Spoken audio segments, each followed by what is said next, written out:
Muy bienvenidos, queridos amigos, una semana más a este canal de Tectón y a este programa de formación en la tradición. Formación en la tradición.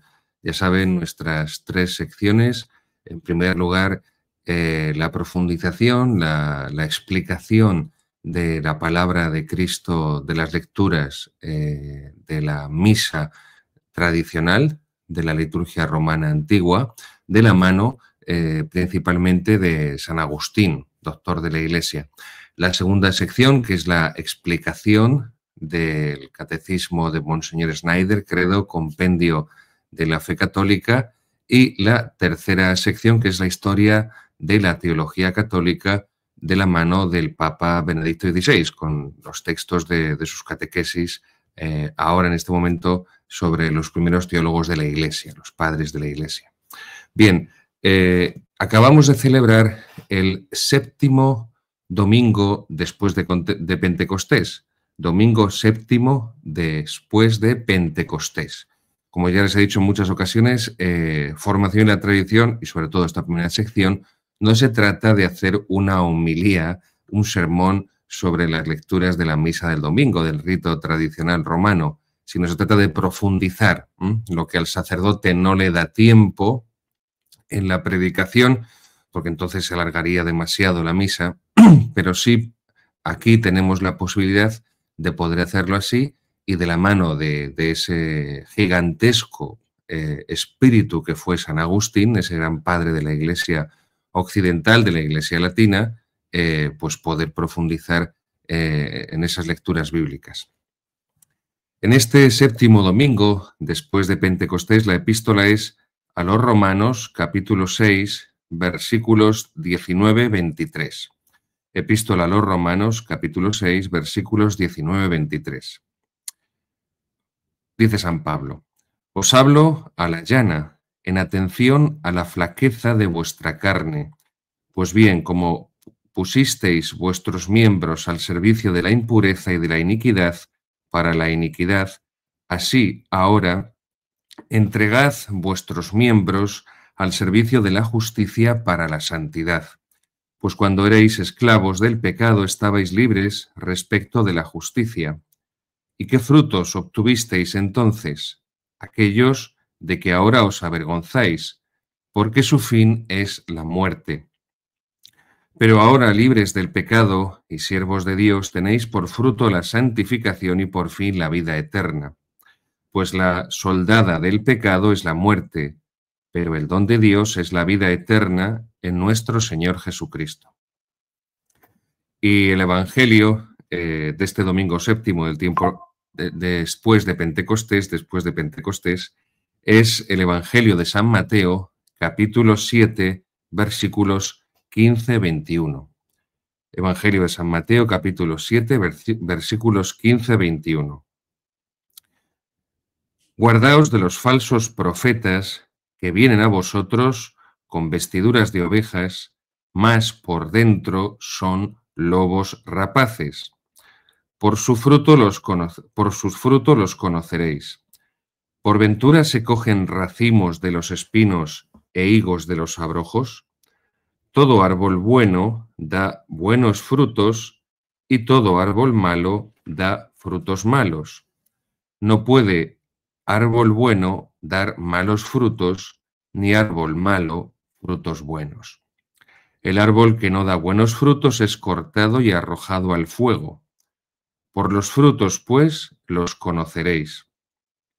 No todo el que dice Señor, Señor, entrará en el reino de los cielos, sino el que hace la voluntad de mi Padre que está en los cielos.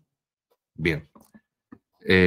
Poco ecuménicas estas lecturas, la verdad, no nada acordes con el Concilio Vaticano II y su concepción de la religión católica. San Agustín, los textos que he estado buscando para comentar este Evangelio, los voy a tomar de las narraciones sobre los Salmos, que son los comentarios que tiene San Agustín a los Salmos, que son bellísimos. El comentario, se lo he dicho en alguna ocasión, el mejor comentario al Evangelio de San Juan es el de San Agustín y después el de San Juan Crisóstomo. Bueno, o a la par, pero creo que está todavía mejor, siendo maravilloso el de San Juan Crisóstomo. Pues mira, aquí les invito a que lo busquen y a que puedan leerlos tranquilamente, meditarlos y rezarlos, porque son sin duda alguna los mejores comentarios del Evangelio de San Juan, el de San Agustín y el de San Juan Crisóstomo.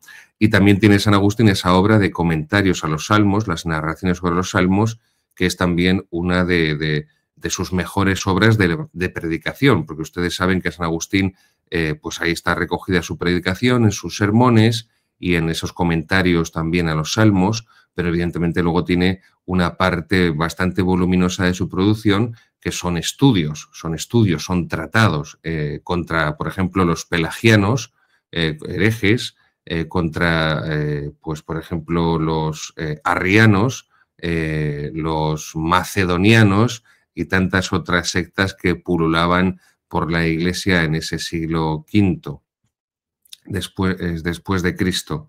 Pues bien, lo he tomado también algún texto de algunas cuestiones que responde San Agustín a Simpliciano. Bien. En primer lugar, San Agustín, cuando comenta este Evangelio, se va a detener en los falsos profetas, Y dice que la falta de caridad es el rasgo distintivo del falso profeta. Todos los que son extraños al camino de la verdad, paganos o judíos, herejes o malos cristianos, pueden tener muchos dones, pero no la caridad. ¿Quieres saber cuáles? No hablamos de todos esos dones que se dan a todos los hombres por Dios, que hace salir su sol sobre buenos y sobre malos, sino que hay que advertir que quienes y cuántos tienen esos dones comunes no pretenden imitar a sus poseedores. También los hombres malvados suelen tener un ingenio agudo y los cómicos más obscenos son muy hábiles en su arte. Nadie niega que estos son dones de Dios, pero mira quienes los disfrutan. Ocurre esto hasta con los mismos dones de la Iglesia. Dones son el bautismo, la Eucaristía y los demás sacramentos. No se jacten, pues, los que disfrutan de los santos dones de Dios si no tienen caridad.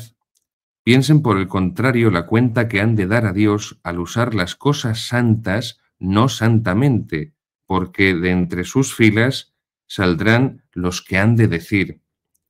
Cita el Evangelio de San Mateo. Hemos profetizado en tu nombre, y sin embargo se les contestará, mentís, no os conozco. Bien,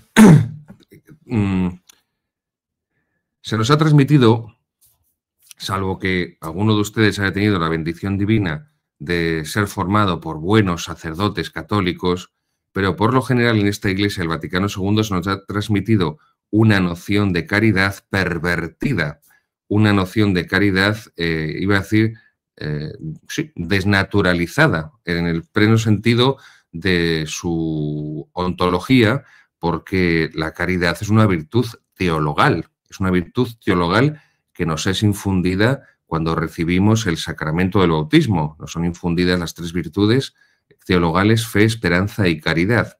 Entonces, se nos ha vendido y se nos ha transmitido, insisto, salvo que por bendición divina alguno de nuestros seguidores haya podido tener una muy buena formación y no haya tenido, pues, que sufrir lo que otros tantos han tenido que sufrir, se nos ha transmitido una idea de la caridad dulzona, sentimentaloide, blandengue, pacifista, como si Gandhi o yo qué sé, o Martin Luther King fueran también exponentes de la caridad cristiana, lo cual es prácticamente blasfemo, es blasfemo. Entonces, llegaremos a su debido momento a la explicación pormenorizada de la virtud de la caridad en la segunda sección de este programa de formación en la tradición, cuando lleguemos a ese punto en el Catecismo Credo Compendio de la Fe Católica de Monseñor Schneider, cuando llegamos a la virtud teologal de la caridad. Está en esta segunda sección de la moral, del bien obrar que estamos tratando. Todavía tendrán que esperar unas cuantas entregas más de formación en la tradición, pero no queda mucho para que podamos llegar a la virtud de la caridad y explicar, insisto, con detenimiento en qué consiste la caridad. Porque lo que nos han vendido como caridad en la propia Iglesia no es la caridad cristiana como virtud teologal. Es una parodia, es un esperpento, es una caricatura, así de claro. Porque además el modelo de caridad es Jesucristo, sin duda alguna, modelo de todas las virtudes.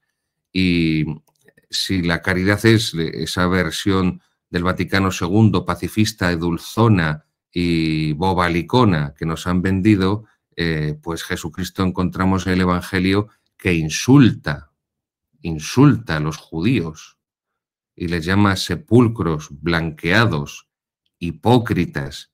Vosotros tenéis por padre al diablo. ¿Qué quieren que les diga? Yo lo he dicho en otras ocasiones, queridos seguidores. Yo entiendo que es muy grave llamarle a alguien hijo de prostituta, pero por muy mala que sea la prostituta, el diablo es todavía peor. Así que entiendo que es de una gravedad mayor decirle a alguien que tiene por padre al diablo a que no tiene padre conocido porque su madre es una prostituta y no sabe de quién es su hijo exactamente, de entre los hombres con los que ha mantenido relaciones. Seamos realistas. Cuando llama, por ejemplo, también Cristo en el Evangelio zorro a Herodes, ese viejo zorro, a ese zorro. Bien, cuando expulsa a los mercaderes del templo, no lo hace lanzándoles besos y diciéndoles, por favor, os ruego por caridad que abandonéis este espacio. No, agarra un manojo de cuerdas, hace un látigo, empieza a repartir con el látigo, porque no creo que el látigo fuera para, no sé, acariciarles, y les vuelca las mesas y les tira el dinero y todo lo que tienen por el suelo. Esto es el Evangelio, queridos míos. Entonces, eso también es palabra de Dios. Todo esto que he dicho, todos estos aspectos de la vida y del ministerio de nuestro Señor Jesucristo también son palabra de Dios. Luego, la virtud de la caridad, insisto, ya nos detendremos y lo explicaremos bien, porque la virtud de la caridad es el amor sobrenatural de Dios. Y el amor sobrenatural de Dios no tolera algunas cosas graves porque Dios no las tolera, así de claro. Y el amor de caridad, la virtud de la caridad también es la vida divina de Dios en nosotros, la vida de la gracia. Perdemos la virtud de la caridad, perdemos la vida de Dios en nosotros, la gracia, cuando pecamos mortalmente. Luego, lo que está diciendo San Agustín es que uno de los elementos para conocer, para descubrir, para pues caracterizar a los falsos pastores, a los falsos profetas, es precisamente que no tienen el amor sobrenatural, el amor de caridad de Dios en sus almas. ¿Por qué? Porque no tienen como objetivo prioritario, como objetivo primario, pues el fin de la virtud de la virtud teologal de la caridad, que no es otro que la gloria de Dios y la salvación de las almas, por las cuales el Hijo de Dios ha derramado toda su sangre en la cruz. Cuando nos encontramos con pastores, sean obispos, cardenales, sacerdotes, vamos a dejarlo ahí, no sigamos más alto, religiosas, teologuchos, y yo qué sé, y distintos personajillos que pululan por la Iglesia de Dios y sus arrabales, a los cuales no les preocupa todas las almas que diariamente se condenan y van al infierno porque viven en pecado mortal, cuando a estos personajillos no les causa desasosiego interior, vamos a dejarlo ahí, tantos millones de personas que han dejado la fe, que no conocen la fe verdadera, la única fe verdadera que es la católica, la única iglesia verdadera que es la católica, que no recibe los sacramentos, porque estamos en la época de la historia de los 20 siglos de historia de la Iglesia Católica, en la que estamos viviendo, estamos padeciendo la mayor apostasía de la misa dominical que ha existido nunca en 20 siglos. Nunca en 20 siglos de historia de la Iglesia la apostasía, el abandono de la misa dominical por los bautizados ha alcanzado las proporciones actuales que tenemos. Bueno, vamos al campo moral. Estamos hablando de que cada año hay más de 70 millones de abortos en el mundo. Más de 70 millones de abortos en el mundo. Solamente en España, en 40 años de la ley del aborto de los socialistas, que la derecha del Partido Popular no ha querido cambiar y que los obispos pues la tienen completamente aceptada y asumida y no hacen nada por desarraigar la mentalidad abortista de la población, pues ya son más de 3 millones de niños que han sido asesinados solo en España. Pues los falsos profetas y los falsos pastores son los que han interiorizado y asumido y normalizado todas estas cosas, y la blasfemia, el insulto a Dios, no les causa ningún problema. Como mucho, si se quejan es porque dicen que tal o cual blasfemia ofende, ojo, los sentimientos religiosos. No que ofenda a Dios, sino los sentimientos religiosos, o sea, sentimientos subjetivos, religiosos de las personas. Y, por supuesto, no van a nunca predicar contra el aborto, porque entonces los medios de comunicación al servicio del poder político, o sea, el poder mediático al servicio del poder político, les iba a ridiculizar y a insultar o a amenazar. Y claro, con lo que sea, con tal de no ser signo de contradicción, y lo que sea, con tal de no sufrir ese tipo de martirio, porque tenemos que llevarnos muy bien con el mundo moderno, que es lo que ha dicho el Vaticano II, y con la democracia liberal y los derechos humanos de la ONU, que es lo que ha dicho el Vaticano II, porque esto es la Iglesia del Vaticano II y lo otro era otra cosa. Cuando nos oponíamos a esas cosas, pues era otra cosa. Entonces, esto es fundamental. Perdónenme que me estoy yendo un poco por los cerros de Úbeda, que hasta que no estuve en Úbeda no comprobé que realmente los cerros de Úbeda era verdad, pero tengamos que una concepción muy clara de qué es la virtud de la caridad y qué es simplemente un pasteleo sentimentaloide y empalagoso que nos han vendido, porque Jesucristo, el Jesucristo verdadero, el Jesucristo del Evangelio no era así. Y los santos padres, los primeros teólogos de la Iglesia, no eran así. Y los santos no eran así.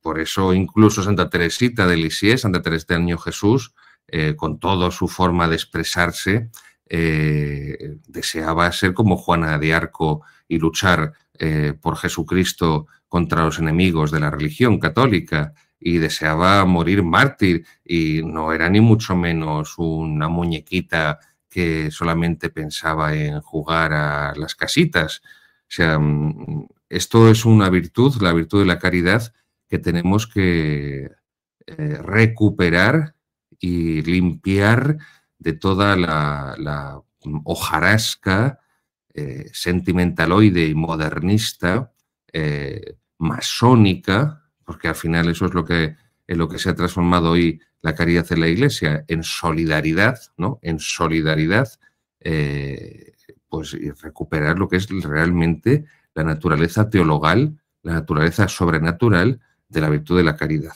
Bien, sigue diciendo San Agustín que el que obra la iniquidad, el que obra la injusticia, es porque carece de la caridad. Dice, la caridad obtiene el lugar preeminente en las Escrituras. A ella no aspiran más que los buenos. Insisto, caridad es el amor sobrenatural a Dios sobre todas las cosas y al prójimo por amor de Dios. Al prójimo se le llama por amor de Dios, pero a Dios sobre todas las cosas. Esto tengámoslo muy presente. Los malos no participan de la caridad. Podrán participar del bautismo y de los demás sacramentos, podrán participar de la oración y hasta de este mismo sacrificio, porque San Agustín está predicando en la misa, entonces está refiriendo al sacrificio de la misa, al sacrificio eucarístico, pero no participan con nosotros de la caridad. Insisto, porque al final a lo que está refiriendo la caridad, a lo que hace referencia a la caridad, es al primer mandamiento de la ley de Dios. Amarás a Dios sobre todas las cosas, y todas es todas, y todas es todas. Entonces, como amarás a Dios sobre todas las cosas, la caridad, el amor sobrenatural de Dios en nosotros, nos ayuda, nos auxilia, nos fortalece, nos capacita para amar a Dios sobre todas las cosas y, por lo tanto, para amar al prójimo por amor de Dios.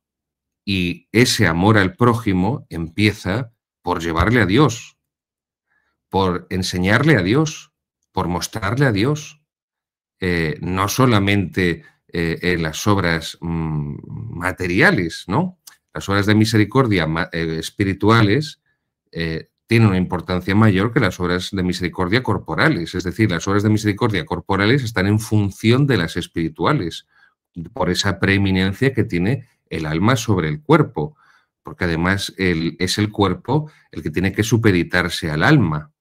Es el cuerpo que tiene que supeditarse al alma, como la razón tiene que supeditarse a la fe, como la filosofía tiene que supeditarse a la teología. Estos son elementos que nos viene muy bien a todos, y a mí el primero incluido, nos viene muy bien recordarlos. También habla San Agustín sobre la caridad, que es la que hace la unión en la Iglesia. Dice: es claro que la profecía es un don del Espíritu Santo y que, sin embargo, quien lo tiene, si carece de caridad, no es nada, porque sin caridad la profecía no lleva al reino de Dios, pero la caridad, sin la profecía, sí. Del mismo modo podemos decir que el hombre sin caridad es como el hombre sin entendimiento. No es que os neguemos los dones del Espíritu Santo que disfrutáis. Es esta predicación de San Agustín que está usando este estilo indirecto. No es que neguemos los dones del Espíritu Santo que disfrutáis, como por ejemplo el bautismo, sino que no debéis confiar en vuestra salvación, porque aunque no rechacemos lo que admitimos habéis recibido, esos dones de Dios, que son los sacramentos, sin embargo, conviene saber que hay que estrechar nuestra sociedad con los vínculos de la unidad. Se refiere a la sociedad perfecta que es la Iglesia. Esta definición de sociedad perfecta, que es como se definía la Iglesia antes del Vaticano II, pues en el Vaticano II se abominó de ella y no se utiliza desde el Vaticano II esa definición de Iglesia como sociedad perfecta. Le argumenta que es una definición jurídica, demasiado jurídica o solamente jurídica.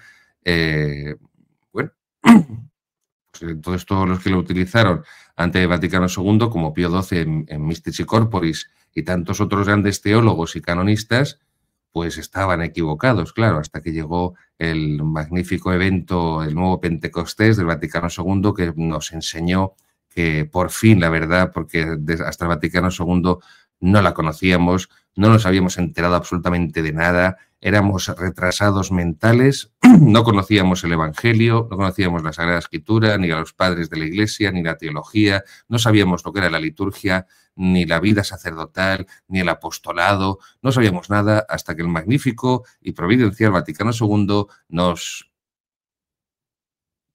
trajo la luz.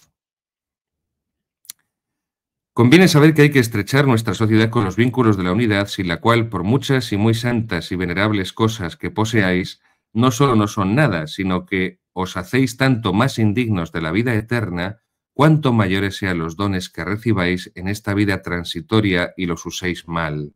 Nadie usa mal de la caridad, y la caridad lo sufre todo, y por lo tanto no rompe la unidad de la que es vínculo fortísimo. Está citando ahí también San Agustín en el capítulo 13 de la primera carta a los Corintios de San Pablo, el himno de la caridad. Yo también pues les invito a que puedan no releer solamente, sino que puedan meditar, que puedan reflexionar. Les invito a que tomen la palabra de Dios, la Biblia en sus manos, y que lean tranquilamente y que recen y que mediten ese capítulo 13 de la primera carta a los Corintios de San Pablo, el himno de la caridad, porque es el primer paso para ir comprendiendo, por supuesto, pidiendo el auxilio al Espíritu Santo, la tercera persona de la Santísima Trinidad, y por supuesto pidiendo la intercesión de la Santísima Virgen María, esposa del Espíritu Santo, que es la que nos educa, la que nos enseña a orar, porque ella es modelo de oración.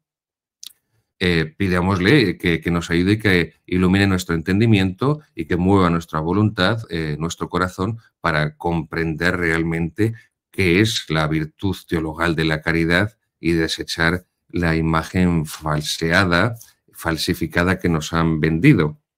Sigue San Agustín hablando cómo la Sagrada Escritura y la Iglesia también son el criterio, los criterios para discriminar, utiliza ese verbo en las narraciones sobre los salmos, en el Salmo 10, el comentario del Salmo 10, para discriminar a los profetas, ¿no? Porque nos han vendido también en esta mentalidad moderna que esto de la discriminación es malo siempre, es malo per se, es malo en sí mismo. No, pues la discriminación no es mala per se, no es mala en sí mismo, depende de cómo se haga, depende de quién se haga y de cuándo se haga, pero en sí misma la discriminación no es mala. El pecador, dice San Agustín, es el que se deja engañar. Y dice, los profetas buenos se diferencian de los pseudoprofetas, de los falsos profetas, en que estos han sido formados por Dios de tal manera que se conviertan en un lazo para los pecadores. Nadie cae en el pecado de imitarlos, sino el pecador. Bueno, resumido, me imagino que también esto estará en muchas naciones hispanoamericanas, de nuestros hermanos hispanoamericanos. Bueno, pues Dios los cría y ellos se juntan, ¿no? Ese es el refrán castizo popular. Dios los cría y ellos se juntan. Es decir, los falsos profetas suelen ser los pecadores los que acaban con ellos. Es verdad que hay falsos profetas que han engañado a mucha gente buena.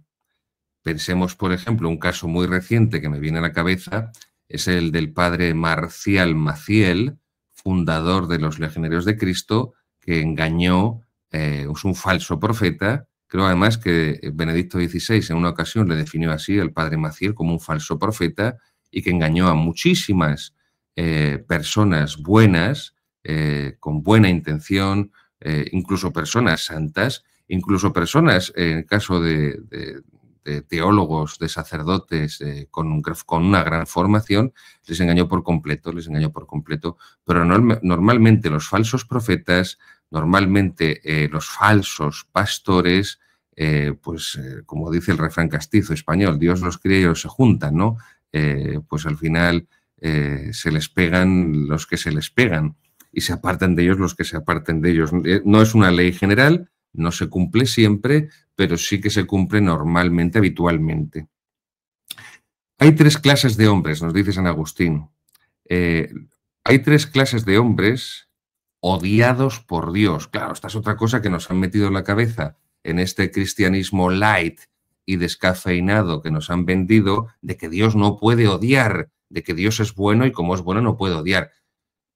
Tendríamos que aclarar en qué entendemos cuando decimos odio, pero evidentemente no cabe la menor duda de que Dios odia el mal, Dios odia el pecado. Eso no significa que Dios odie a los malos ni que odie a los pecadores, pero es evidente que el mal es odiado por Dios y que los hombres que siembran el mal, aunque evidentemente Dios busca y quiere su conversión y les concede gracias para su arrepentimiento, pero en tanto en cuanto sembradores y hacedores de mal, ministros, que diría Santa Teresa, ministros del demonio, así es como lo escribe Santa Teresa tanto en el libro de la vida como en su obra Camino de Perfección. Sobre todo ella lo hace también en un contexto en que se refiere a los herejes luteranos, como dice ella, los herejes luteranos.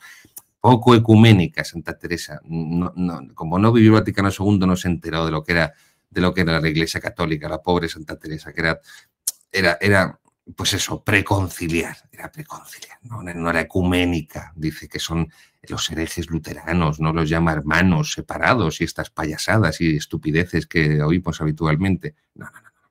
Pues bien, esto es lo que dice San Agustín, doctor de la Iglesia, no lo dice el padre Zarraute. Hay tres clases de hombres odiados por Dios: los que se quedan quietos, los que retroceden y los que se extravían. Defiéndanos y libre Dios nuestros pasos de estas tres clases de males. ¿Quién es el que no adelanta? El que se cree sabio y dice, me basta con ser como soy. ¿Quiénes son los que retroceden? Los que de la castidad vuelven hacia la inmundicia, y a los cuales increpa el apóstol San Pedro diciéndoles, mejor les fuera no haber conocido el camino de la justicia que después de conocerlo abandonar los santos preceptos. ¿Quiénes son los que se extravían? Todos los herejes.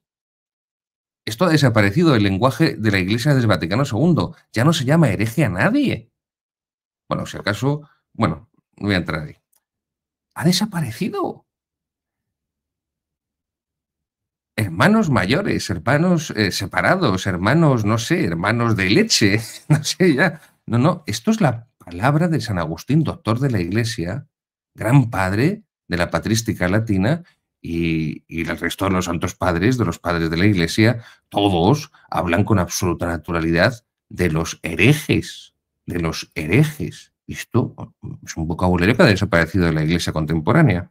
Todos los herejes que abandonando el camino de la verdad y vagando por el desierto, dedicándose a robar y a cazar las almas en los lazos del pecado, se empeñan en que nadie pueda llegar a la patria celestial.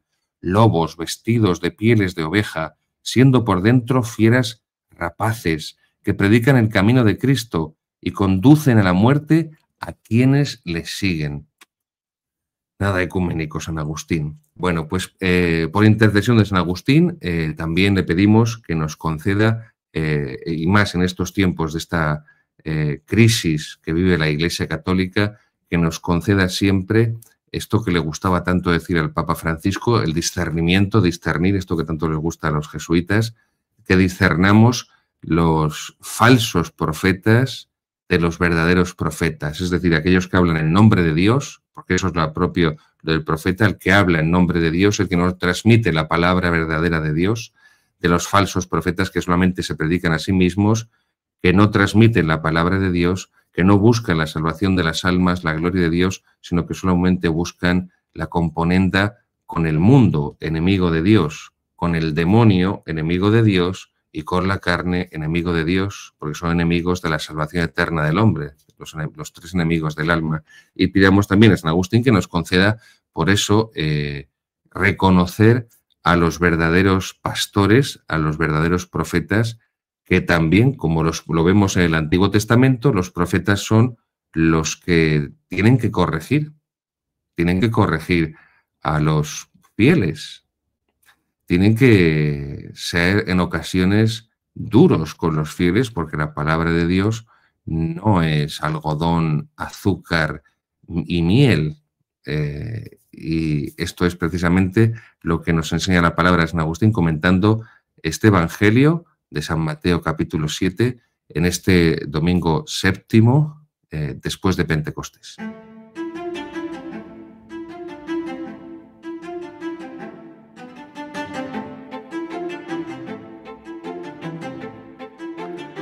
Seguimos la segunda sección de nuestro programa Formación en la Tradición comentando el Catecismo de Monseñor Athanasius Schneider, Credo Compendio de la Fe Católica, publicado en España, para España, por nuestros amigos de la Asociación Luz de Trento. Estábamos comentando en el programa anterior el apartado de la ley humana, después de haber explicado hace 2 programas la ley natural, en qué consistía la ley natural. Recuerden, la ley natural es la participación de la ley eterna en la criatura racional. Quédense con la definición tomista de la Suma Teológica. La ley natural es la participación de la ley eterna en la criatura racional. Si aprenden de memoria esa frase de Santo Tomás, la Suma Teológica, esa definición de la ley natural es la participación de la ley eterna en la criatura racional, ya saben más sobre la ley natural que el 90% del episcopado mundial. O sea, que no tiene una importancia menor, que diría, sino mayor, que diría el bufón de Mariano Rajoy. Pues bien, tras explicar la ley natural, pasa a explicar las características, la naturaleza de la ley humana, Monseñor Schneider, y con ella terminaríamos la sección referente a la ley. Para pensar ya en el próximo programa, la sección sobre la virtud, la explicación de la virtud, de las virtudes, y después, posteriormente, del pecado, ¿no? Empezando por las virtudes teologales, fe, esperanza y caridad, y las virtudes después cardinales, prudencia, justicia, fortaleza y templanza. Pues bien, vamos a repasar, como nos quedamos a medias en el anterior programa, la semana anterior, vamos a repasar rápidamente las preguntas que ya explicamos para que nos sea más fácil conectar con las siguientes que concluyen este apartado sobre la ley humana. Estamos en número 48, y pregunta Monseñor Schneider, ¿qué es la ley humana? Es un precepto de la razón en orden al bien común promulgado por quien tiene autoridad legítima sobre la comunidad para la cual fue creada la ley. Esta es la definición de Santo Tomás en la cuestión 90 del artículo 4 de la prima secunde, de la segunda parte de la primera de la Suma Teológica, ¿de acuerdo? La ley humana es una ordenación de la razón, es decir, la ley humana tiene que ser racional, no una decisión voluntarista, arbitraria de la voluntad, ordenación de la razón, porque la razón es la que tiene que ordenar los medios a los fines. Y al final, y en definitiva, la ley no es más que un medio para un fin. La ley no es un medio en sí mismo. Perdón, no es un fin, perdónenme que me he equivocado, se me ha ido la olla.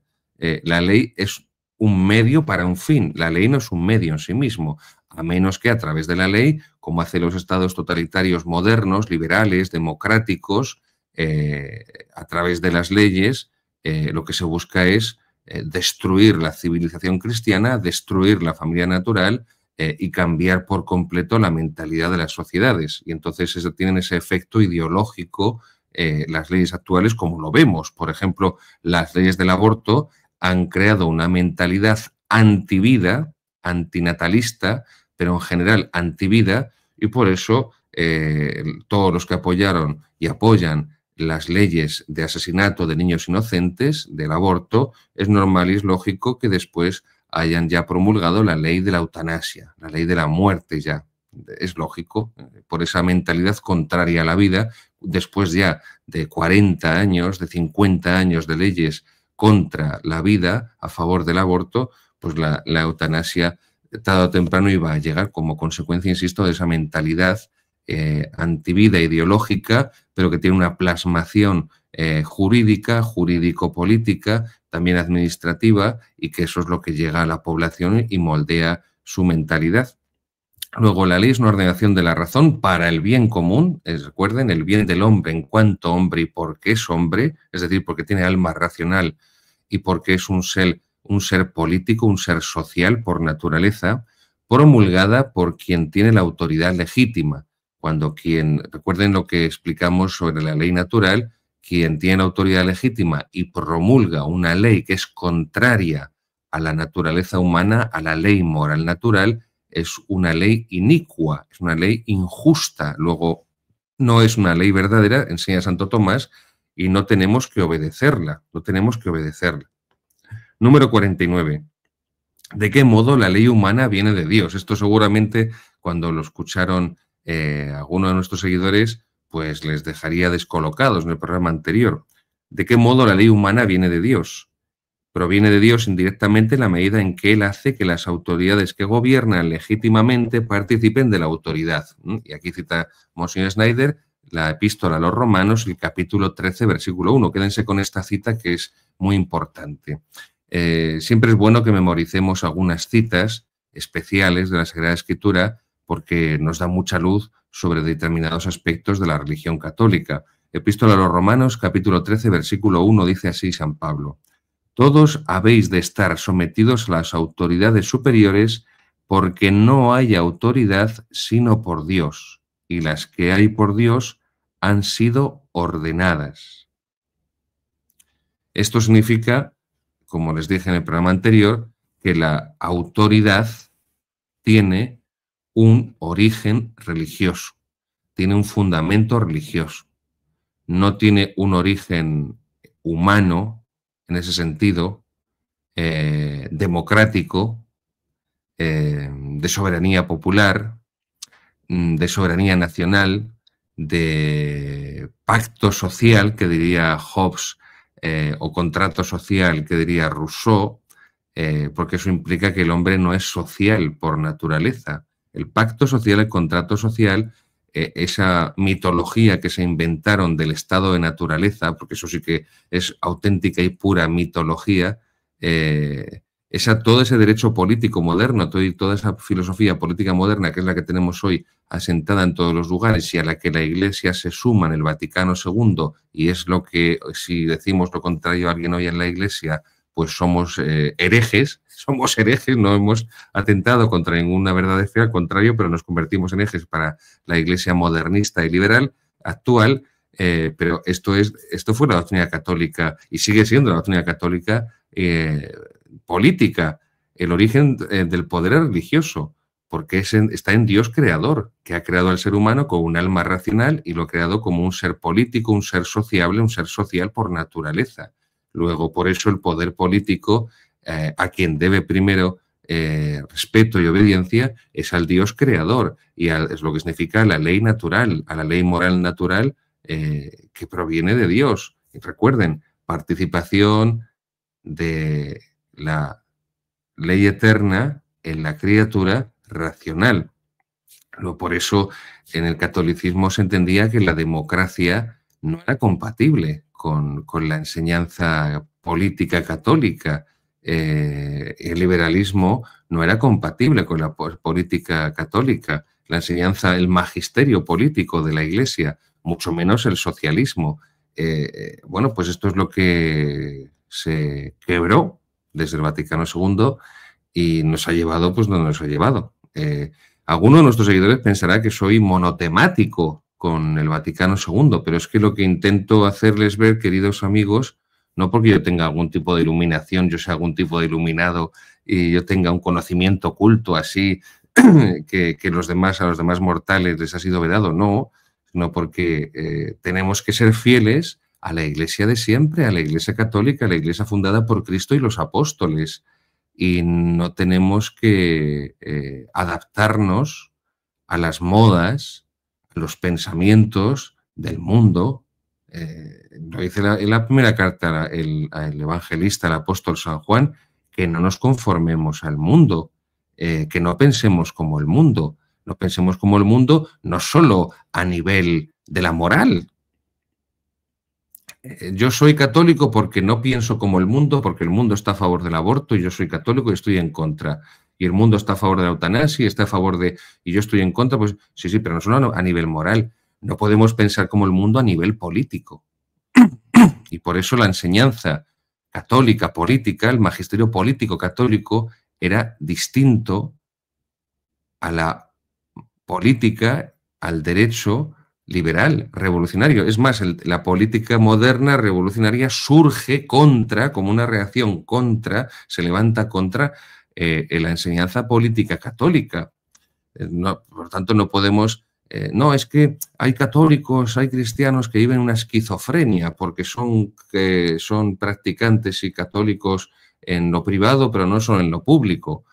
No, y otros piensan, no, pues yo soy un católico coherente porque proclamo mi profesión de fe católica, pues eso, en mi apoyo al movimiento pro vida y contra todos los atentados contra la vida y defendiendo la familia natural, la familia cristiana. Eso está genial, pero también tenemos que ser católicos en política. Bueno, eso es lo que dicen los obispos modernistas. Tenemos que defender la política católica. Y este es un principio de política católica que está en el magisterio de León XIII, por ejemplo, en la Immortale Dei, en la Libertas, en la Diuturnum Illud, que está en la encíclica Quas Primas de Pío XI sobre Cristo Rey, la realeza, el reinado social, la realeza social de nuestro Señor Jesucristo, que eso es la soberanía de Cristo, la soberanía social de Cristo, la cristiandad, era eso. No la soberanía popular de los individuos que deciden numéricamente en elecciones democráticas, supuestamente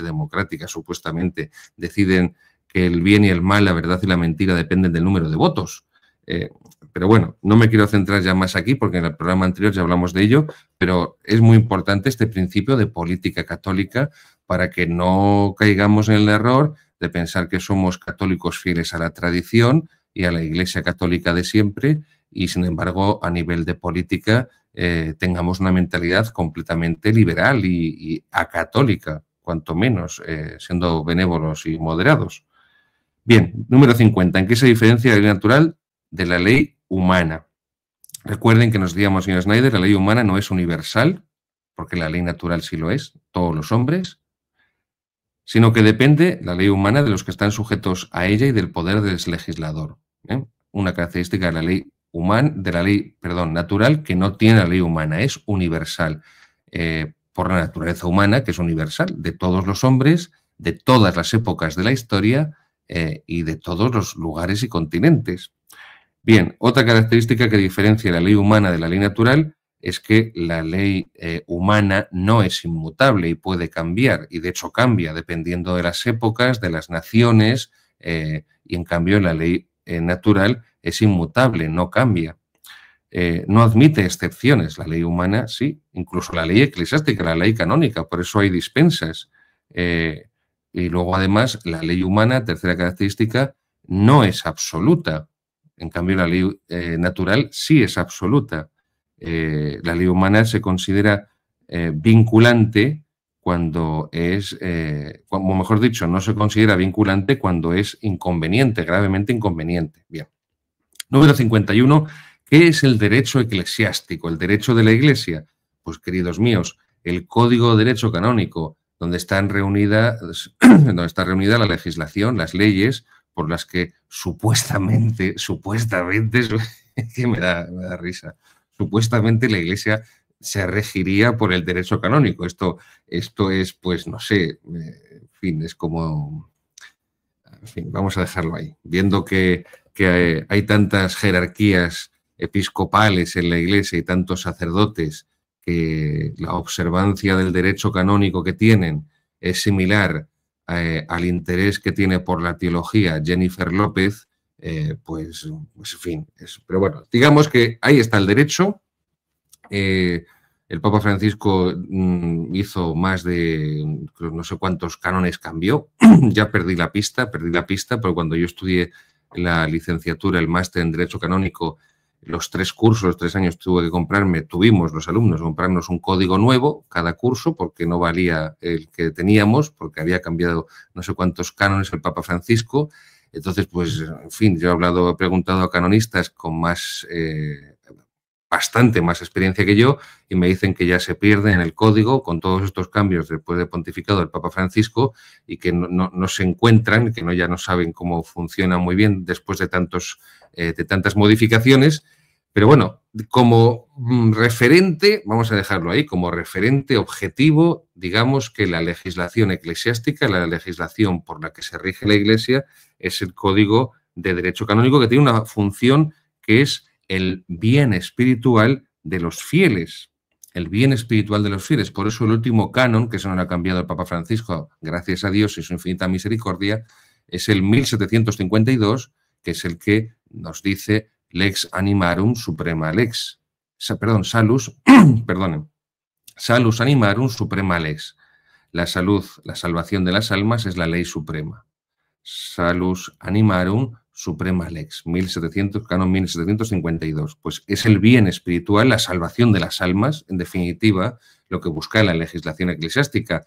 Luego es va contra el derecho perseguir, como les decía antes, en la época en la que estamos ante la mayor apostasía de la misa dominical de los 20 siglos de historia de la Iglesia Católica, es contrario al derecho de la Iglesia, al derecho canónico, la persecución a la que está siendo sometida injustamente y por cierto, falsamente, la misa tradicional, la misa romana antigua, la misa de siempre, la misa católica, la misa de la tradición, no la misa ecuménica de los hermanos separados. No, porque el final del derecho canónico es el bien espiritual de las almas.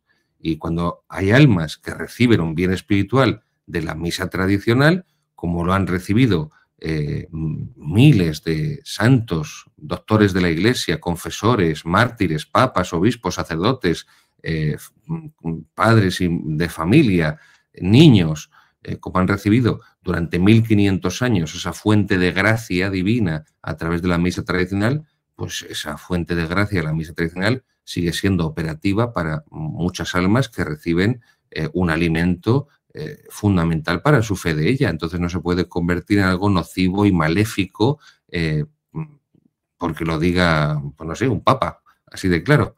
Entonces, prohibirla, perseguirla, restringirla, satanizarla, demonizarla, y con la misa tradicional demonizar a a los sacerdotes que celebramos la misa tradicional por la misericordia de Dios, a los fieles que acuden a la misa tradicional, pues eso es contraderecho, pero bueno.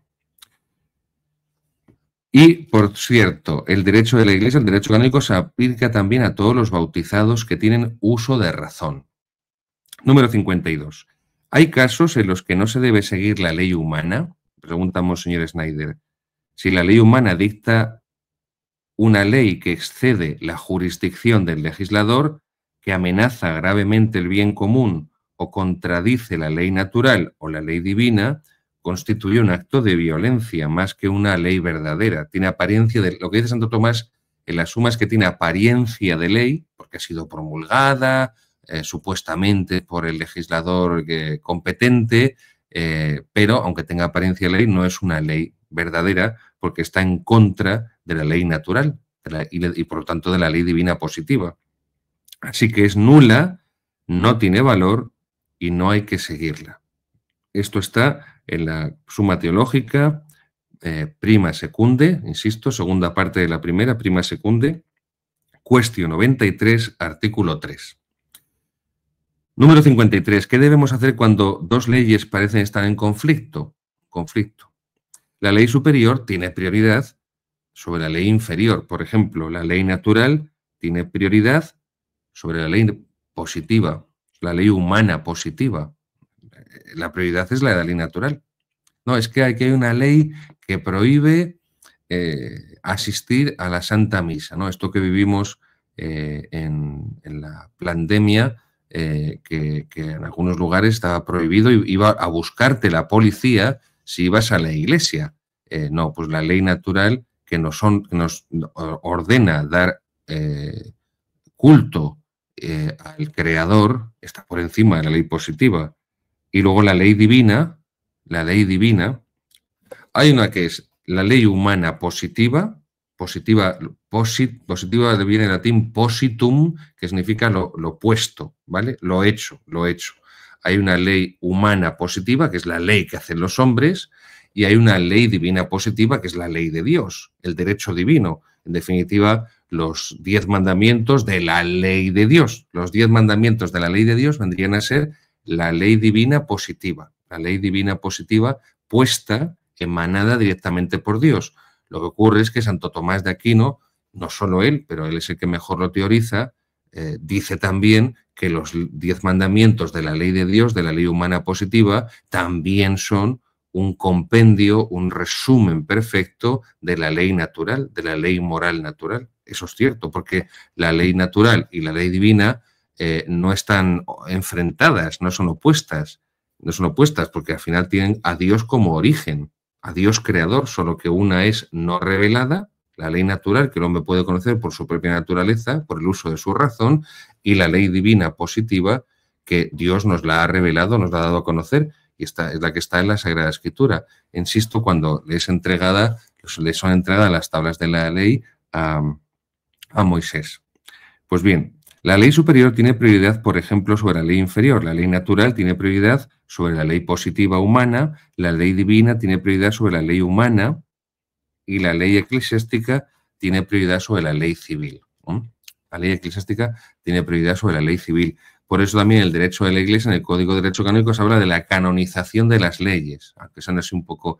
¿Qué significa esto? Pues de algunas leyes civiles que la Iglesia canoniza en su legislación, en el Código de Derecho Canónico. ¿Por qué? Porque las hace suyas. Por ejemplo, vamos a poner un ejemplo. En la cuestión de la adopción, ¿vale? El sistema civil de adopción, el sistema civil de adopción por el cual pues determinado niño es adoptado por esta familia y así lo reconoce la legislación civil, porque al final la adopción no deja de ser a nivel civil, a nivel legislativo, jurídico civil, no deja de ser una ficción, ¿no? Se finge que ese niño forma parte de esa familia y los padres adoptivos le ponen sus mismos apellidos, pero no es hijo natural de ellos. Entiéndame, es una, entre comillas, ficción jurídica. Bueno, pues esa ley civil por la cual se reconoce esa adopción, la Iglesia la canoniza y la reconoce. Y por lo tanto, ese niño que ha sido adoptado civilmente por ese matrimonio, por esa familia, y ha sido, por lo tanto, transmitido sus mismos apellidos, la Iglesia reconoce igual la ley civil de que ese niño forma parte de esa familia.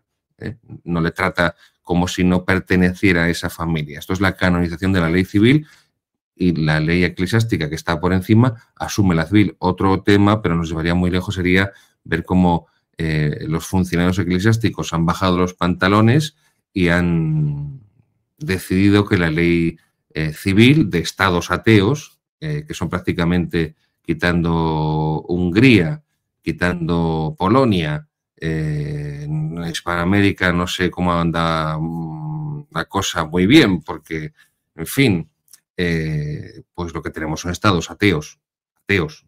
Digan que son laicos o que son aconfesionales, como el de España, o que son, yo qué sé, pero en el fondo son laicos, es lo mismo que laicista. Laico es lo mismo que laicista. Y aconfesional no es lo mismo que laico, supuestamente a nivel jurídico, pero al final tenemos un estado ateo en España, un estado que fomenta el ateísmo y, por supuesto, un estado anticristiano. Ese es el estado español, porque además siempre ha estado en manos de los socialistas y de la masonería, entonces, y sigue en manos de los socialistas y de la masonería, y aquí nadie se ha hecho menos el problema. Pero bueno, seguimos. Número 54. ¿Qué debemos hacer cuando una ley eclesiástica es manifiestamente perjudicial? Esto ya es entrar en cosas más serias. ¿Qué debemos hacer cuando una ley eclesiástica es manifiestamente perjudicial? Dice, no se debe obedecer, voy a leerlo despacito y a repetir, que quede claro. ¿Qué debemos hacer cuando una ley eclesiástica es manifiestamente perjudicial? No se debe obedecer ninguna ley o mandato de un superior eclesiástico, ni siquiera del Papa, que socave o dañe la claridad o la integridad de la ley constante de la fe de la Iglesia, la lex credendi. Por ejemplo, Amoris Laetitia, que quiere dar la comunión, la Sagrada Comunión a las personas que están conviviendo en pecado mortal. Por ejemplo, Fiducia Supplicans, que pretende que el sacerdote tiene poder para bendecir parejas homosexuales. Entonces, no se debe obedecer ninguna ley o mandato de un superior eclesiástico, ni siquiera del Papa, que socave o dañe la claridad o integridad de la ley constante de la fe de la Iglesia, la lex credendi, sigue, o de la moral católica, la lex vivendi, el modo de vida católico, o de la liturgia, la lex orandi. Luego, las prohibiciones papales contra la misa tradicional no tienen ninguna validez. No tienen ninguna validez las prohibiciones del Papa Francisco contra la misa tradicional. Así de claro. Sé que lo que estoy diciendo es muy fuerte, sé que me pueden cortar estos minutos y sacar de contexto lo que estoy diciendo, utilizarlo contra mí.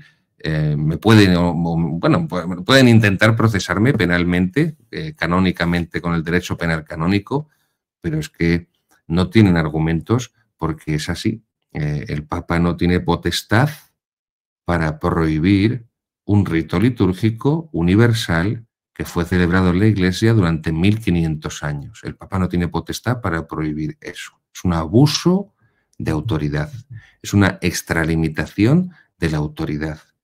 Que el Papa pretenda, firmando ese documento del trucho, te quiero mucho y te beso mucho, de bendecir parejas homosexuales, es un abuso de autoridad, es un ejercicio de autoritarismo que va en contra ya no solamente del magisterio moral católico, sino de la propia ley natural, porque la homosexualidad es un pecado contra natura, como recoge el Catecismo de Juan Pablo II de 1992, y la Sagrada Escritura, son pecados que claman al cielo. Y pretender dar la comunión a personas que viven en pecado mortal, pues va contra la enseñanza del Concilio de Trento, y eso no es católico, no es católico. Entonces, basta ya de papolatría, basta ya de divinización de la autoridad, basta de la sustitución de la verdad por la autoridad. Somos católicos, creemos en la verdad, y la fuente de la autoridad es la verdad. La fuente de la autoridad no es el ejercicio del poder, eso es el totalitarismo. El totalitarismo justifica la autoridad por el ejercicio del poder. Yo soy el que tengo el poder, yo soy el que puedo ejercer el poder, solo rige lo que yo quiera, lo que yo diga, cuando yo quiera. Eso es el totalitarismo, eso es contrario a la religión católica. La autoridad tiene que tener como fuerte la verdad, porque la autoridad busca que la verdad sea expandida y que la autoridad a las personas a las que se dirige sea para vivir en la verdad, para ser ordenadas en la verdad. Luego, la autoridad, cuando es ejercida contra la verdad, contra la ley natural, contra la moral católica, contra la liturgia católica de 1500 años, no, está divorciada de la verdad, está en contra de la verdad. Luego, como dice Monseñor Schneider, no tenemos que obedecerla, es más, tenemos que desobedecerla. Termino. ¿Están obligados los católicos a obedecer al Papa y a otros superiores eclesiásticos en todo? Número 55. ¿Están obligados los católicos a obedecer al Papa y a los superiores eclesiásticos en todo? Y dice Monseñor Schneider, no, no, no. Aunque el Papa tiene jurisdicción universal, y así lo recoge el Código de Derecho Canónico, tiene jurisdicción universal e inmediata sobre cada católico, nadie debe obedecerlo en todas las cosas sin reservas, porque el Papa no es Dios hecho carne. El Papa, dice Tertuliano, es el mayordomo de Dios.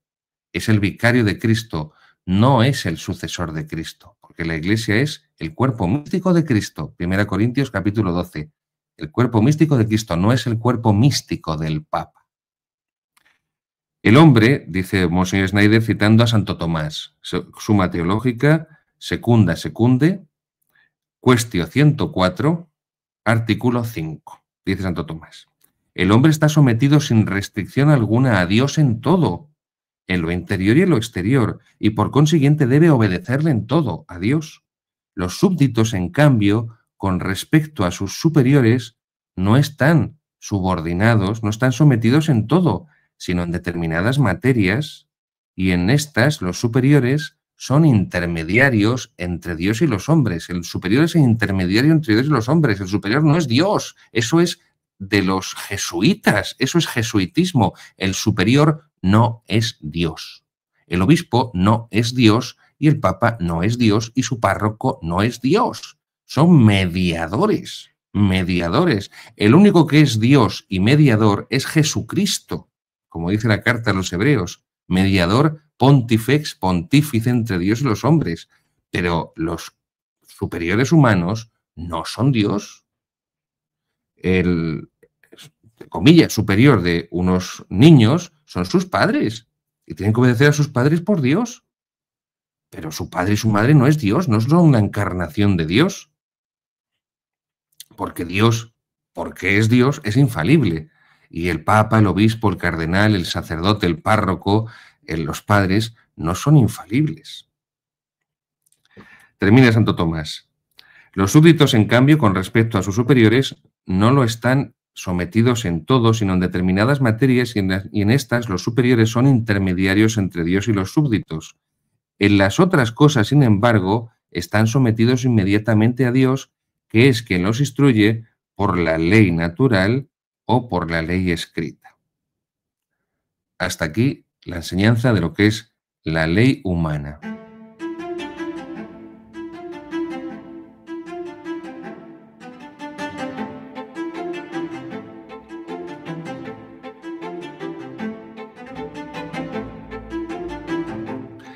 Queridos seguidores, bienvenidos a esta sección de Historia de la Teología Católica, la tercera sección de nuestro programa Formación en la Tradición. Historia de la Teología Católica de la mano con los textos del Papa Benedicto XVI. Hoy el padre de la Iglesia, en esta historia de la Teología Católica, que evidentemente seguimos en la época de la Iglesia antigua, de la antigüedad, es San Cipriano de Cartago.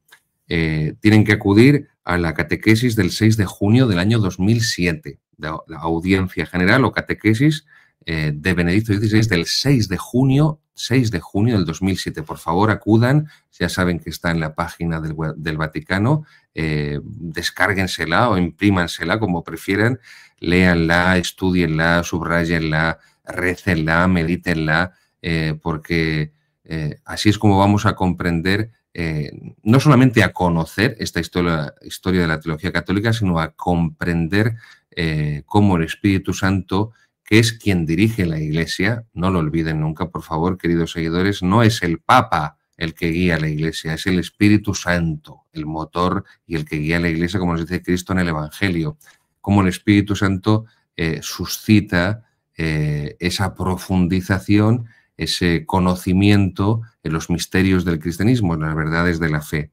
San Cipriano de Cartago es el primer obispo que consiguió la corona del martirio en África. El primer obispo mártir en África es San Cipriano de Cartago.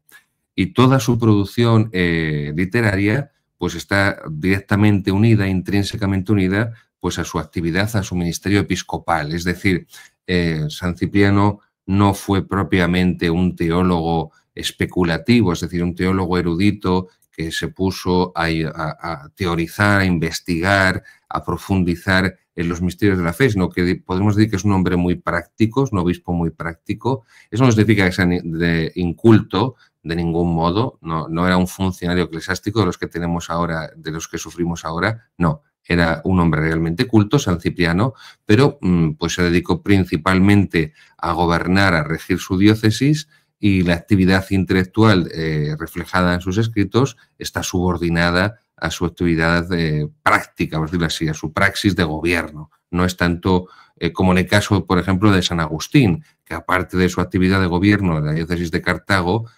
posteriormente, por hablar de Diago, su sucesor, pues tiene una producción inmensa, pues que de su reflexión teológica. Algunas están directamente ligadas a su acción pastoral, pues como en el caso de los sermones, como en el caso de sus comentarios a la Sagrada Escritura, como son los comentarios a los salmos, las narraciones de los salmos, pero otros, mucho de la producción de San Agustín, por ejemplo, son tratados, son pues explicaciones, explanaciones, estudios, investigaciones sobre distintos misterios o cuestiones dogmáticas, mejor dicho, para expresar mejor la verdad del dogma católico, para refutar los errores de las herejías y de los herejes. Bueno, pues esto propiamente no lo tiene así San Cipriano. San Cipriano provenía de una familia rica y pagana. Su juventud fue una juventud pues pagana, muy disipada, y bueno, pues precisamente él se convierte al cristianismo, y él mismo relata cómo tras la recepción del sacramento del bautismo pues se produce una sanación en su alma, una sanación intelectual, una sanación también interior, incluso hasta corporal, en el sentido de que tantos desórdenes, como dice él, tantos vicios, tantas tendencias desordenadas, no que desaparecieran evidentemente, pero sí desde la unción bautismal, desde la recepción del sacramento del bautismo, Dios él mismo certifica y comprueba cómo le ha regenerado interiormente. Pues bien, poco después de su conversión, dice Benedicto XVI, no sin envidias y resistencias. Al poco de ser bautizado, fue elegido para el oficio sacerdotal, fue ordenado sacerdote y en muy breve tiempo, muy brevísimo, fue elegido para la dignidad episcopal. Y por eso otros también historiadores de la patrología, el famoso Quasten, por ejemplo, que es una obra clásica, legendaria, la Bach, los 2 volúmenes de Johannes Quasten y otros grandes patrólogos, todos lo señalan esto. No sin envidias y resistencias fue elegido para el oficio sacerdotal y la dignidad episcopal. Queridos seguidores, la envidia es el pecado clerical por excelencia. La envidia es el pecado episcopal por excelencia, como decía el sacerdote a que le dio mi vocación y que me llevó al seminario, porque en definitiva el obispo no es más que un sacerdote, un cura promocionado. Por supuesto, no voy a negar la sacramentalidad del episcopado, que por cierto está en el Concilio Vaticano II. No cabe duda de la sacramentalidad del episcopado, pero a nivel práctico, con esa pues franqueza no exenta de ironía, tenemos que reconocer lo que es así. Ningún sacerdote se transforma porque le pongan la mitra en la cabeza. Normalmente, como ha sido de sacerdote, es como sigue siendo de obispo. Y entonces será un desastre como sacerdote, pues será un desastre como obispo. Y por eso es tan importante que haya criba, que haya selección a la hora de imponer la mitra, a la hora de elegir obispos. Pero bueno. Dice Benedicto XVI que fueron poco menos de 13 años su ministerio episcopal y son 2 las persecuciones romanas que a él le toca vivir. La primera, la persecución de Decio, del emperador del César Decio, el año 250, y después la persecución del César Valeriano, del emperador Valeriano, el año 257-258, que es donde él es martirizado. Bien. Después de la persecución de Decio, se esforzó San Cipriano por restaurar la disciplina en la iglesia de Cartago, porque muchos fieles habían renegado de la fe por miedo a las torturas y a la muerte en la persecución, o por lo menos no habían mantenido una conducta correcta ante la prueba. Por ejemplo, los que habían quemado incienso ante los turiferari, que se les llamaba, ante la imagen del emperador, por ejemplo, ¿no? También se habla de los lapsi. Lapsi es una palabra latina que significa los caídos, que deseaban volver, esos fieles deseaban volver a formar parte de la comunidad de la iglesia, porque claro, ellos se habían apartado de la comunión, se habían apartado de la iglesia, pues al haber tenido esa conducta durante la persecución. Entonces, el debate de la readmisión de estos pecadores, de estos cristianos a la iglesia, pues había dividido a la iglesia de Cartago entre 2 bandos, los que eran más rigoristas y los que eran más laxos. Y lo que hace San Cipriano, pues es precisamente ser inflexible con ellos, pero también concediéndoles la posibilidad del perdón después de hacer una penitencia ejemplar. Es decir, vivimos en la iglesia un tiempo de absoluta laxitud en la que nadie, empezando por la jerarquía, nadie da ningún valor a las cosas que son graves a nivel de pecado y a las cosas que son importantes a nivel de fe, de sacramentos, de moral, de disciplina.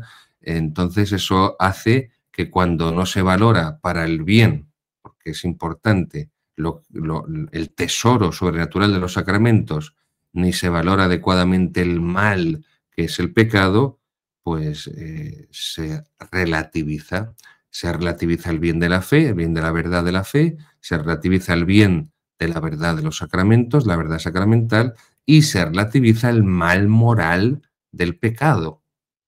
Y por eso vivimos a una iglesia líquida, como parafraseando al famoso sociólogo polaco Zygmunt Bauman, vivimos en una sociedad líquida a la que corresponde una iglesia líquida que tiene una liturgia líquida, donde cada uno hace lo que le da la gana y celebra como le da la gana, con una moral líquida, porque en el fondo el pecado no importa y cada uno vive como le da la gana, porque Dios es bueno y nos quiere a todos, nos perdona y nos vamos todos al cielo, y vivimos en una iglesia de fe líquida. Cada uno cree en una cosa distinta. O sea, quitando parroquias, donde hay buenos sacerdotes y la gente busca a esos buenos sacerdotes, si hiciéramos la prueba en una parroquia de lo más normal y corriente, o incluso en parroquias que tienen buenos sacerdotes, pero nos pusiéramos a hacer una encuesta después de la misa del domingo, a los que acuden a esa misa del domingo, no digamos ya a los que no acuden a la misa dominical, nos llevaríamos muchas sorpresas, porque cuando lo han hecho algún tipo de encuesta, pues te encuentras, por ejemplo, con que muchas de las personas, insisto, que son de los que acuden a misa el domingo, tercer mandamiento de la ley de Dios, santificará las fiestas, por ejemplo, están a favor de aborto, están a favor de la homosexualidad, están a favor del matrimonio de los sacerdotes o están a favor del sacerdocio femenino.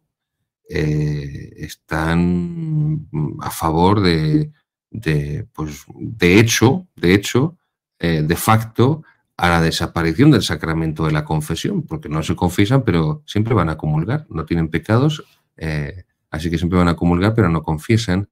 En fin, bueno, una cuestión que le toca vivir a San Cipriano es la peste.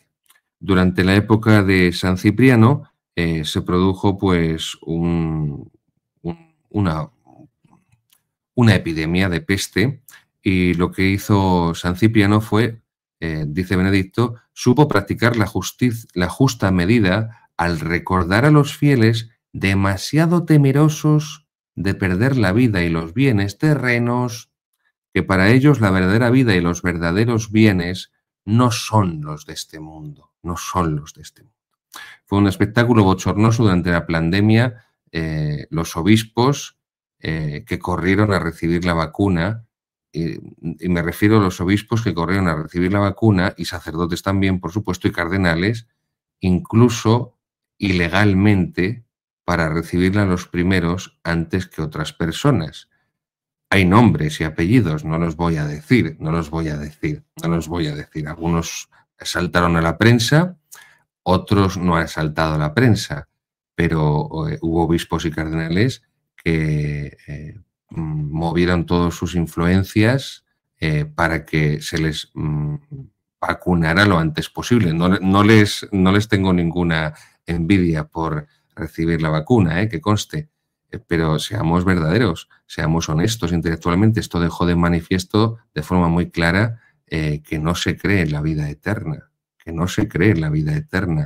lo que importa es la vida terrena y la salud corporal, y la vida eterna. Piensen que durante la pandemia lo que hicieron, yo hablo por lo menos por España, no sé cómo fue en otros lugares del mundo, no recuerdo ahora, pero en España lo que hizo el episcopado fue abolir, de facto, de hecho, abolió el tercer mandamiento de la ley de Dios, santificarás las fiestas, porque ordenó cerrar todas las iglesias. Los obispos de España ordenaron cerrar las iglesias. Dejaron a los fieles y los sacramentos. Les dijeron que hicieran comunión espiritual. No había ningún mandato del gobierno socialista comunista de que ordenara cerrar las iglesias y que ordenara no celebrar la misa para los fieles. No había ningún mandato político. Fue una medida episcopal. Entonces, cuando llegas a este episodio de la vida de San Cipriano de Cartago, y que le recordaba a los fieles demasiado temerosos de perder la vida y los bienes terrenos, que para ellos la verdadera vida y los verdaderos bienes no son los de este mundo, pues en ese tipo de circunstancias, de acontecimientos históricos, es cuando se manifiesta quién tiene fe realmente y quién no tiene fe, por mucho gorro morado que lleve. Bien, Nos dice también Benedicto que San Cipriano combatió, combatió con decisión las costumbres corrompidas y los pecados que devastaban la vida moral.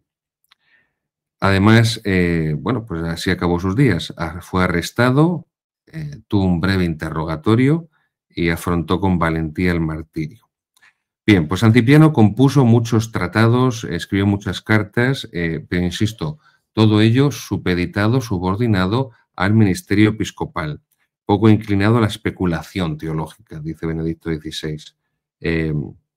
Y San Cipriano sostiene, enseña, porque, sobre la Iglesia, porque al final es el tema que más trató, y él afirma con fuerza que la Iglesia es una sola, una,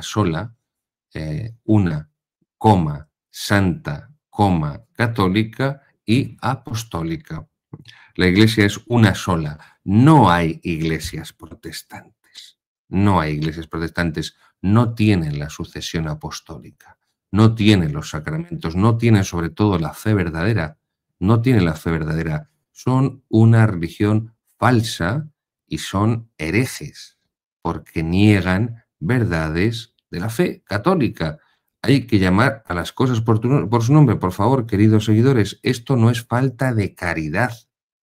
El eufemismo no es caridad. La caridad no es eufemismo. Seamos realistas. Seamos realistas. Tenemos que ser, como dice Cristo en el Evangelio, sí, sí, no, no. Lo que pasa de ahí viene del maligno. Jesucristo no es una persona que esté utilizando eufemismos. Y el cristiano está llamado a la santidad, que es asemejarse, unirse, transformarse en Jesucristo. Entonces, no podemos usar estos eufemismos, especialmente en materia de la fe. La única religión verdadera es la religión católica, el resto son falsas. El judaísmo es una religión falsa. Son los que han rechazado al Mesías, al Hijo de Dios. Se han quedado en la antigua alianza y la antigua alianza ha claudicado. Ha caducado, como dice la carta a los hebreos, San Pablo. Estamos en la alianza nueva y eterna, estamos en la nueva alianza. El judaísmo ya no es la religión que lleva a la salvación, porque es una religión falsa, porque se han negado a aceptar al Hijo de Dios y a aceptar al Espíritu Santo, y por lo tanto niegan que Dios es Padre. Al negar que Dios es Hijo, niegan que Dios es Padre y niegan que Dios es Espíritu Santo, niegan la Santísima Trinidad, que es el pilar fundamental de la religión católica. El judaísmo es una religión falsa.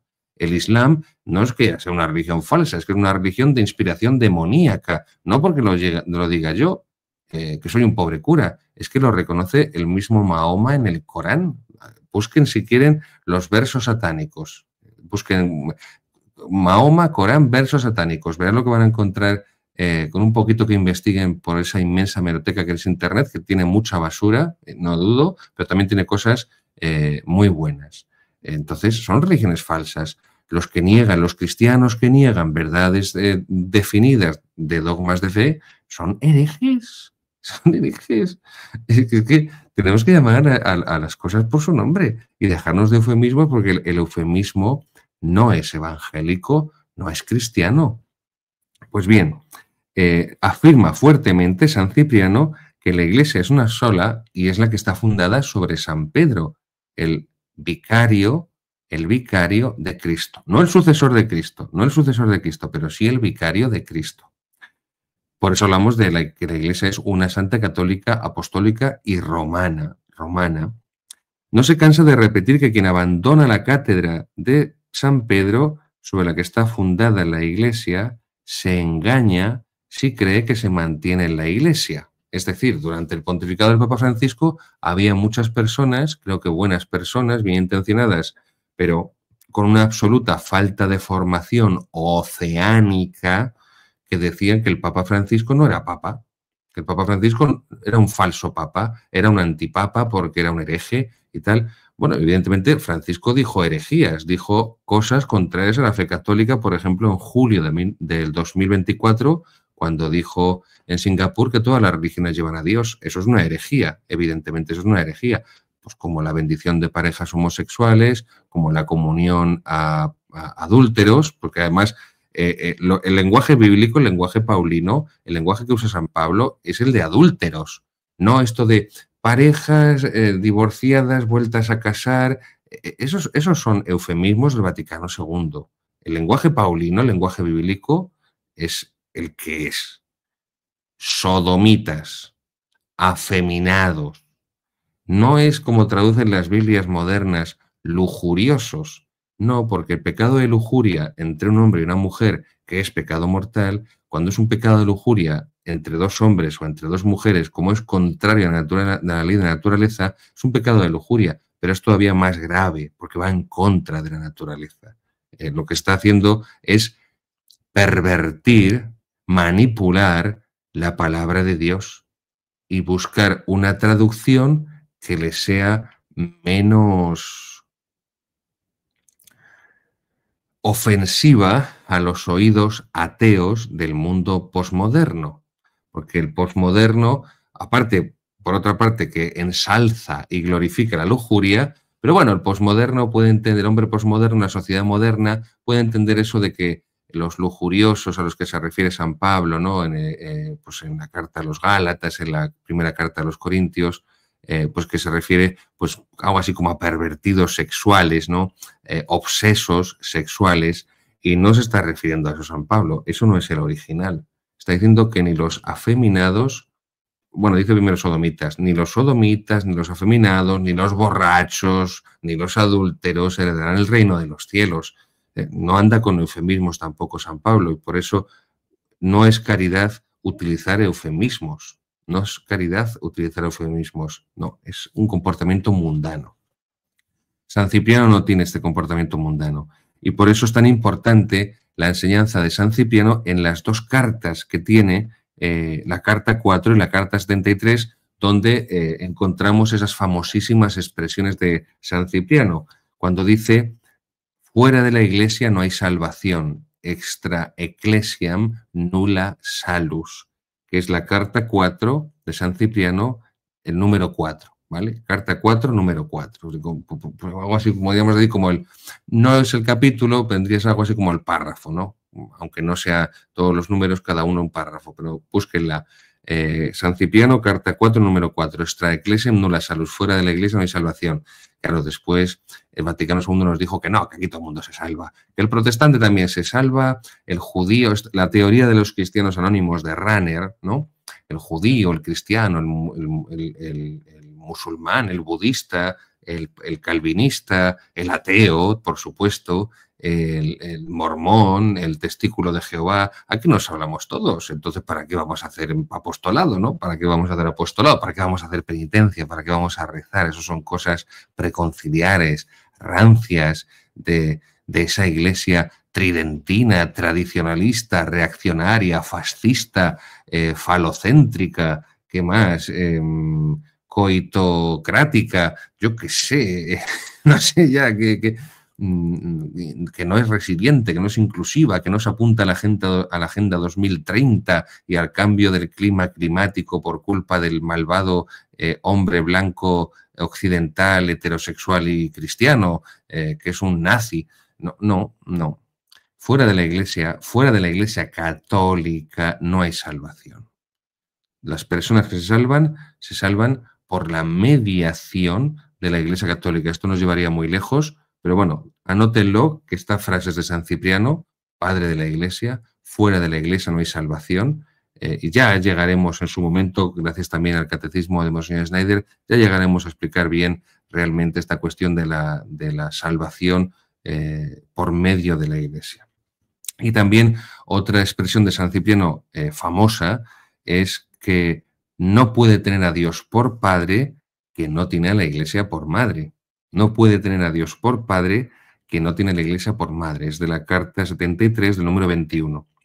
Pues bien, dice San Cipriano que la característica esencial de la Iglesia es la unidad, que está simbolizada por la túnica de Cristo, que es sin costuras, la túnica inconsútil que se dice de Cristo, porque está hecha de una sola pieza. Por eso los soldados, en lugar de rajarla una vez que y repartirse la tela, una vez que se han crucificado a nuestro Señor Jesucristo, se la reparten a suertes, como nos dice el Evangelio.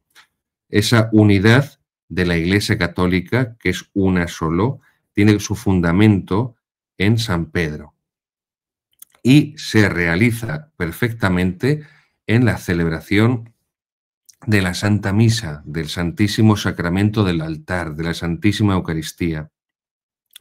También nos enseña Benedicto XVI en los escritos que tiene sobre la oración, San Cipriano, sobre todo el Padre Nuestro, un libro sobre el Padre Nuestro. Dice Benedicto XVI, es una confesión personal suya.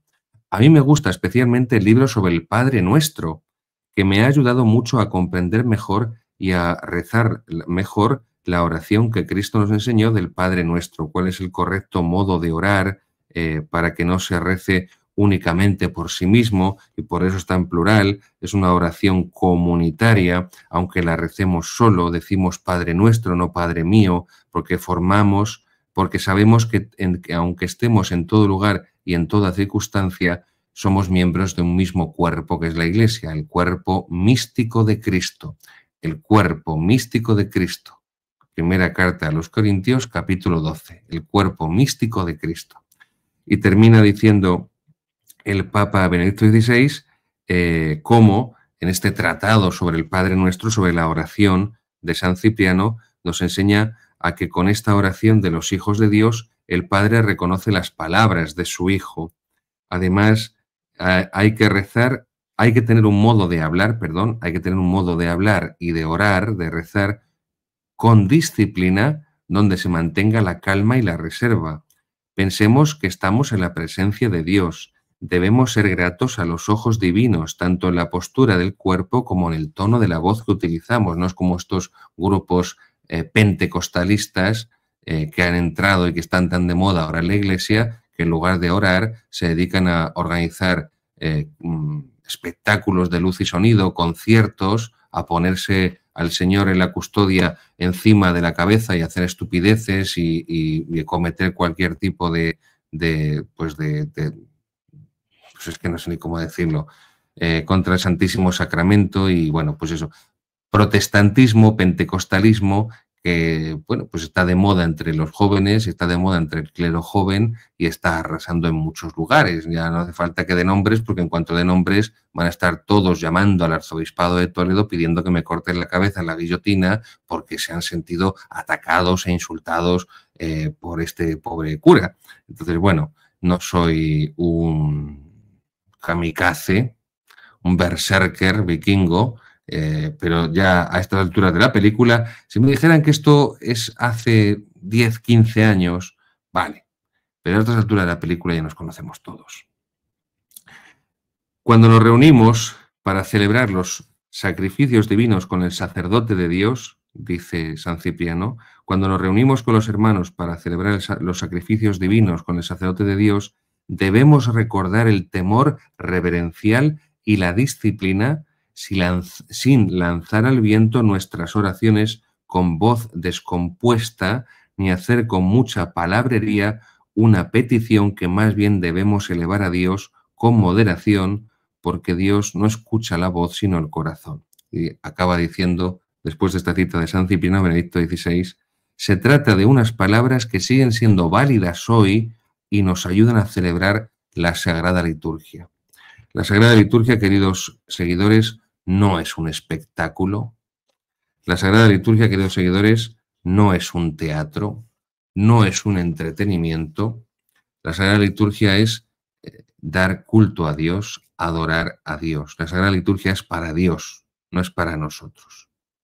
En primer lugar es para Dios, ya en segundo lugar es para nosotros, pero no somos nosotros el centro de la liturgia. El centro de la liturgia es la adoración a Dios nuestro Señor, Padre, Hijo y Espíritu Santo, al Padre por el Hijo en el Espíritu Santo, según la tradición de la Iglesia, no lo que se inventó el masón de Bugnini y sus amiguetes protestantes en un laboratorio el año 69. Entonces, la oración tiene estas características de sobriedad. Cuando vemos en el Evangelio rezar a Jesucristo, vemos que reza sobriamente. Vemos que reza sobriamente. No vemos a Jesucristo bailando, dando palmas, subiéndose a un escenario, diciendo estupideces y chorradas y tontadas. Así no reza Jesucristo, así no reza Cristo. Y si somos cristianos, estamos llamados a imitar a Cristo y a rezar con el maestro de la oración, como dice San Cipriano, este tratado sobre el Padre Nuestro, que es nuestro Señor Jesucristo. Pues es cierto que San Agustín tiene un magnífico comentario del Padre Nuestro, que Benedicto XVI es un especialista en San Agustín, es un gran conocedor de San Agustín, es un gran teólogo agustiniano, pero pues como él ha hecho hincapié en este tratado sobre el Padre Nuestro de San Cipriano, pues yo también le pido que lo busquen, ¿no? Seguramente está, bueno, en PDF en Internet, no me cabe la menor duda, búsquenlo. Si quieren en papel habrá montones de, bueno, no sé si montones, pero habrá unas cuantas ediciones. Ese tratado sobre la oración del Padre Nuestro de San Cipriano es un tratado muy breve y, como pueden ver, como nos dice el mismo Benedicto XVI, es un tratado muy profundo, muy sabroso, muy práctico, y que él mismo confiesa en esta catequesis del 6 de junio del 2007 que a él le gusta particularmente y que le hizo un gran bien espiritual.